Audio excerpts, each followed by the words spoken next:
சதாசிவம் உருவான கதை ஒரு ஆன்மீக புராணக் கற்பனை தத்துவ உண்மை சார்ந்தது. காலங்களுக்கு முன் நாளும் இரவும் இல்லை, பிறப்பும் இறப்பும் இல்லை. எல்லா பிரபஞ்சமும் துளிக்கூட உருவாகாமல் இருந்த அந்தச் சூன்யத்தில் ஒரே ஒன்று இருந்தது, சத்தியம், ஞானம், ஆனந்தம் என்று ஆன பரம்பொருள். அந்த பரம்பொருளின் நிலையான செயலற்ற அமைதியான வடிவம்தான் சதாசிவம்.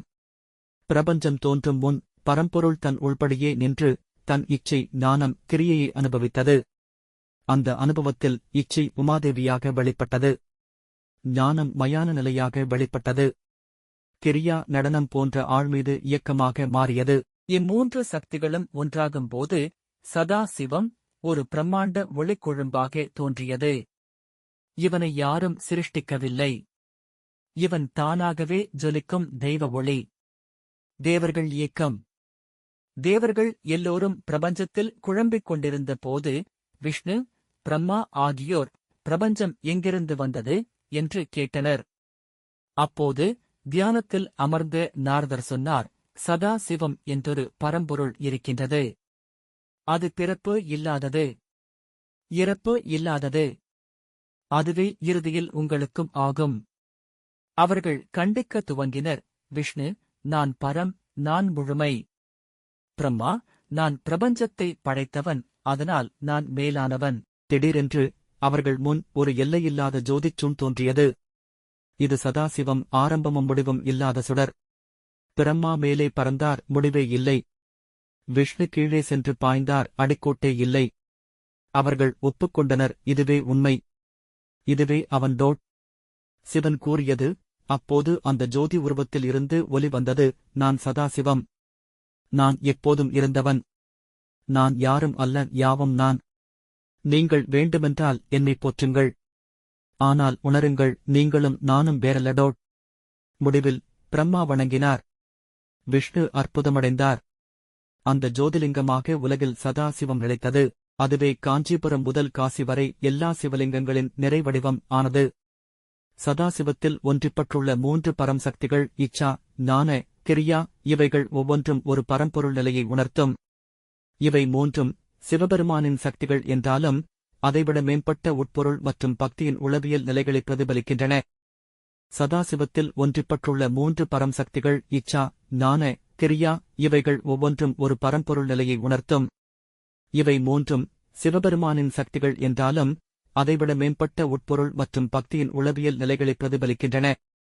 இப்போது இதைப் பிரித்து ஒவ்வொரு சக்தியும் தனித்தலைப்பாக விளக்கமாக எடுத்துரைக்கிறேன். ஒன்று இச்சாசக்தி. அர்த்தம் இச்சை, விருப்பம், நோக்கம்.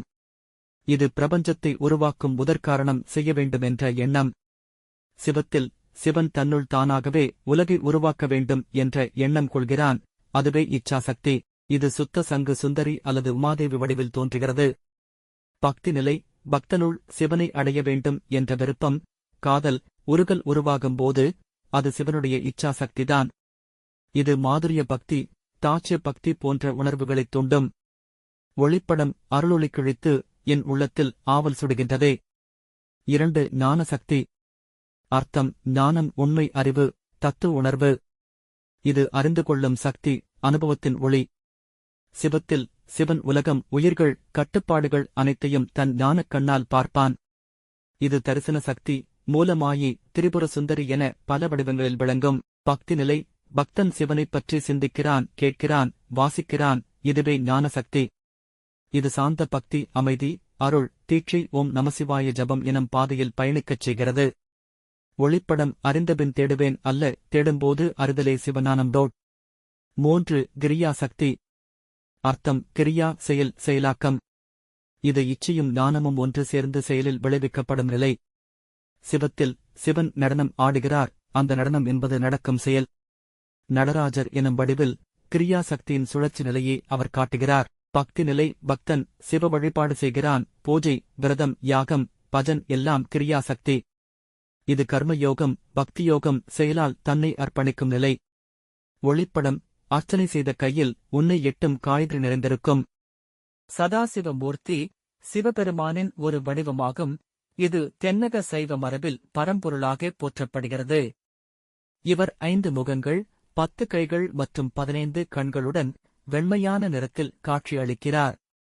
சதாசிவமூர்த்தி 16 வயது இளைஞரைப் போல் காட்சியளிப்பதாக ஆகமங்கள் கூறுகின்றன. சதாசிவமூர்த்தியின் முக்கிய அம்சங்கள்.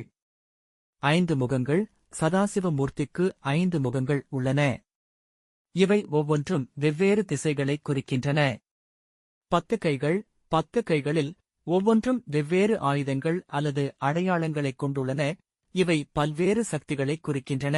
15 கண்கள். 15 கண்களும் 3 கண்களாக பிரிந்து 3 உலகங்களைக் குறிக்கின்றன. வெள்ளை நிறம். சதாசிவ மூர்த்தியின் உடல் வெண்மையாக கருதப்படுகிறது.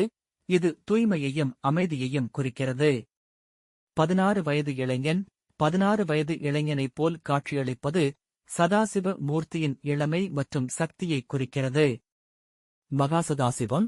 25 முகங்களுடன் காணப்படும் சதாசிவ மூர்த்தியின் வடிவத்தை மகாசதாசிவம் என்று குறிப்பிடுவர்.